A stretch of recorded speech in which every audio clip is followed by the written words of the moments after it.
secrets. Absolutely remarkable.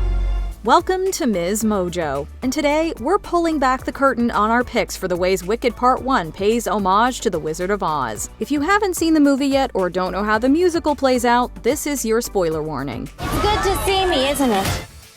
Number 10. A familiar font. With all the next-level marketing for this movie, you've probably spotted the Wicked logo on everything from t-shirts to coffee mugs.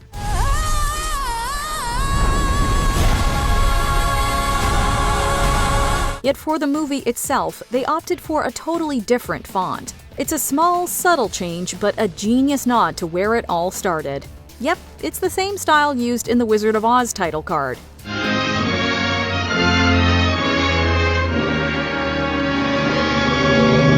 Wicked tells the story of Oz long before Dorothy stirred up a storm, but as you probably know, her story overlaps with what's coming in Part 2. You must prove yourselves worthy by performing a very small task.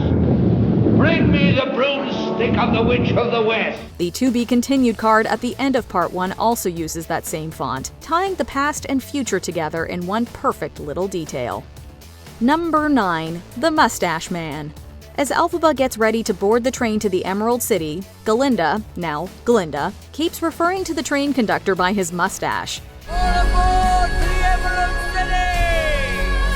At first, it feels like a throwaway joke. Let's be honest, it's quite the facial feature, we'd probably do it too. But here's the fun part. It may reference one of the busiest actors on the Wizard of Oz set. I was instantly acclaimed Oz, the first wizard deluxe. Times being what they were, I accepted the job. Frank Morgan played multiple roles, including Professor Marvel, the gatekeeper, carriage driver, a guard, and of course, the wizard himself. In most of those roles, he sports some rather hardy mustaches. Much like the conductor, he essentially also has the task of bringing our protagonists to their audience with the wizard. And a couple of tra-la-las, that's how we laugh a day away in the merry old land of Oz. Number 8. Hot air balloons. In The Wizard of Oz, we learn how the wizard ended up in Oz. Wicked honors his roots with small details referencing his past circus career. One day, while performing spectacular feats of stratospheric skill, never before attempted by civilized man, an unfortunate phenomena occurred. The balloon failed to return to the fair. One of his tricks involved a hot air balloon, which, as we saw, was also the vehicle that brought him to Oz. Indeed, a hot air balloon follows the wizard throughout Part 1. This is all about our wonderful Wizard of Oz. Do you know how he got here? From the sky, in a balloon. We see it in Little Elphaba's pop-up book, and he even uses one to send Elphaba an invitation to his palace. Perhaps the most obvious reference is the hot air balloon Elphaba and Glinda try to escape in, seemingly the very same one that first brought the wizard to Oz. Don't let her get away! This wicked witch. Number 7. Glinda's bubble and bubble dress. It's good to see me, isn't it? If you've seen the Broadway show, you know Glinda's bubble dress is blue. But for this movie, they went pink, just like Billy Burke's famous dress in the 1939 film. For costume designer Paul Tazwell, the moment Glinda comes down in her bubble and steps out in that beautiful pink fairy princess gown is one of the most striking images, and it inspired her look here. Even the details of her dress reflect her bubble. Oh, hello. Popular. I know about popular. You're good. So I've been told. Tazwell imagined Ariana Grande stepping out of her bubble to reveal her own stunning pink dress.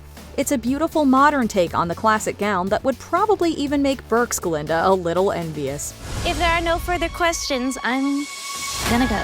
Number 6. Rescuing the Lion Cub. Whether you know it or not, you've already met Dorothy's future companions in Part 1 of Wicked. Where, you ask? Well, in one of director John M. Chu's favorite Easter eggs, major spoiler alert for Act 2, Fiyero stands between two pillars with his arms outstretched, almost scarecrow-like. Then when Bach introduces himself to Glinda, he awkwardly holds a mallet over his shoulder, creating a silhouette that might look something like this. Finally, there's the poor little lion cub Elphaba and Fiyero rescue. Fiyero, what are you doing? Well, you coming? Its little head pops up out of the basket as they cycle it away to safety. Now, where have we seen that image before? It's no coincidence either. The music from that scene plays in the background here too. Why is it you're always causing some sort of commotion? I don't cause commotions, I am one. Number 5. The Yellow Brick Road.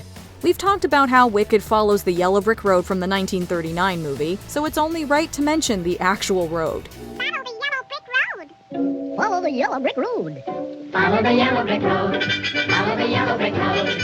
Follow the yellow brick road. In The Wizard of Oz, Dorothy's journey begins from a spiral in Munchkinland, which is alluded to during No One Mourns the Wicked. The film even gives the path its own origin story. I give you the Oz of tomorrow. The wizard shows Elphaba and Glinda his plans for the Oz of tomorrow, but it's missing a final touch, a vibrant color for the path to the Emerald City. Elphaba and Glinda settle on yellow, though the wizard would probably never give them credit. After all, he built it so that Ozians can follow it back to him. People need direction. When this thing gets built, everybody is going to remember that if you just follow the road, it's going to lead you right to me. Number 4. Poppies. In the opening scene of Wicked, young Munchkinlanders race through a field of tulips to deliver the news about the Wicked Witch. According to production designer Nathan Crowley, they actually planted 9 million tulips to resemble a rainbow. We must be over the rainbow. The film also throws back to the poppy scene from The Wizard of Oz, where the Wicked Witch uses the flowers to put Dorothy into a deep sleep. Oh, this is terrible! Can't budger an inch! This is the spell, this is! It's the Wicked Witch! What do we do? In Wicked, Elphaba brings a bunch of poppies to Dr. Dillamond, his favorites, but never gets to give them to him. When their new history teacher ignores the lion cub's trembles, Elphaba's outrage makes the poppies levitate, knocking out nearly everyone in class. Talk about planting seeds for the fans. That was you who made all that happen. How did you do it? I don't know. I've never known. Number 3. A musical trail. One of the genius parts of Stephen Schwartz's music in Wicked is how he honors Herbert Stothart, who composed the Wizard of Oz score. Before anyone even sings a note, we get our first musical reference when the kids run through the tulips. Good news! The witch! She's dead! You can also hear echoes of Follow the Yellow Brick Road in songs like Defying Gravity and One Short Day, where you can also hear hints of this. Keep straight ahead for the most glorious place on the face of the earth or the sky. So I'll be back for good someday. To make my life and make my way. Fans might recognize the Over the Rainbow melody in the Unlimited theme. If you're thinking, but they don't sound the same, they use the same notes, just at a different tempo and with new chords. Is completely different rhythmically and harmonically. It goes somewhere over the rainbow. And the Unlimited theme is...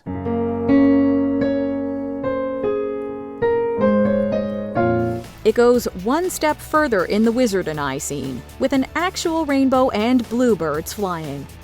Number 2. Dorothy, Scarecrow, Tin Man, and Cowardly Lion's quick cameo. Come on, could we even talk about Wizard of Oz Easter eggs without mentioning the cameo from the OG gang? Oh, we're off to see the wizard, the wonderful Wizard of Oz. Here he is, the Wizard of Wiz, if ever a wiz there was. At the start of the movie, in a blink and you'll miss it moment, you can spot Dorothy and Toto walking down the yellow brick road with the Scarecrow, Tin Man, and Lion, oh my. And yes, Dorothy's carrying the Wicked Witch's broomstick. This ties in perfectly with the film's opening, where Glinda confirms the Wicked Witch's death to the Munchkinlanders. Fellow Ozians, the Wicked Witch of the West is dead. This is the only time we see Dorothy and her crew in Part 1, but as we mentioned earlier, her storyline picks up in the second half, with the trailer even teasing her arrival for her audience with the wizard. Bring her to me. Before we unveil our top pick, here are a few honorable mentions. Mustn't Let You Get Wet. Too bad Madame Morrible wasn't there when Dorothy threw that bucket of water. You cursed brat! Look what you've done! I'm melting! Melting! Oh, what a world! What a world! A horse of a different color. We've never seen a horse like that before. Well, maybe once. What kind of a horse is that? I've never seen a horse like that before. No, and never will again, I fancy. There's only one of him, and he's it. These are yours of a different color you've had tell about. The wizard chucks a mini house model. If there's a little model of Nessa Rose in there, we hope she was well clear of this flying house. Who killed my sister? Who killed the Witch of the East? Was it you? No, it was an accident. I didn't mean to kill anybody. Well, my little pretty, I can cause accidents too. Just a slight gulch. Miss Caudle uses gulch in place of hiccup when she first meets Elphaba, who isn't yet enrolled at Shiz. Elmira Gulch, just because you own half the county doesn't mean you have the power to run the rest of us. For 23 years I've been dying to tell you what I thought of you. And now, well, being a Christian woman, I can't say it. Elphaba's name. If you say L. Frank Baum very slowly, you'll almost find yourself saying Elphaba. Can I call you Elfie? Well, it's a little bit perky. I know, and you can call me Glinda. That is your name. Let's not quarrel. Before we continue, be sure to subscribe to our channel and ring the bell to get notified about our latest videos. You have the option to be notified for occasional videos or all of them. If you're on your phone, make sure you go into your settings and switch on notifications. Number 1. The Ruby Slippers. Few images are quite as iconic as Dorothy clicking her heels together in those ruby red slippers. There's no place like home. There's no place like home. Of course, they would go on to become one of the most famous pairs of shoes in the world. Wicked decided to go with the original silver pair instead, complete with clever details like tornado-shaped heels. Oh, and did you catch Nessa's stripy socks? But don't worry, those ruby reds get their moment too. There they are, and there they'll stay. During Popular, as Glinda gets ready to give Elphaba a makeover, she picks up a pair of red shoes. In a perfectly thought-out homage, she even clicks them together 3 times before handing them over. You're gonna be popular. I'll show you what shoes to wear, how to fix your hair, everything that really counts to be. Definitely a popular Easter egg for fans to obsess over. Did you spot any other Easter eggs that made you say there's no place like the original source movie? Let us know in the comments. Folks have come to expect that sort of thing. And you gotta give the people what they want. Do you agree with our picks? Check out this other recent clip from MsMojo. And be sure to subscribe and ring the bell to be notified about our latest videos.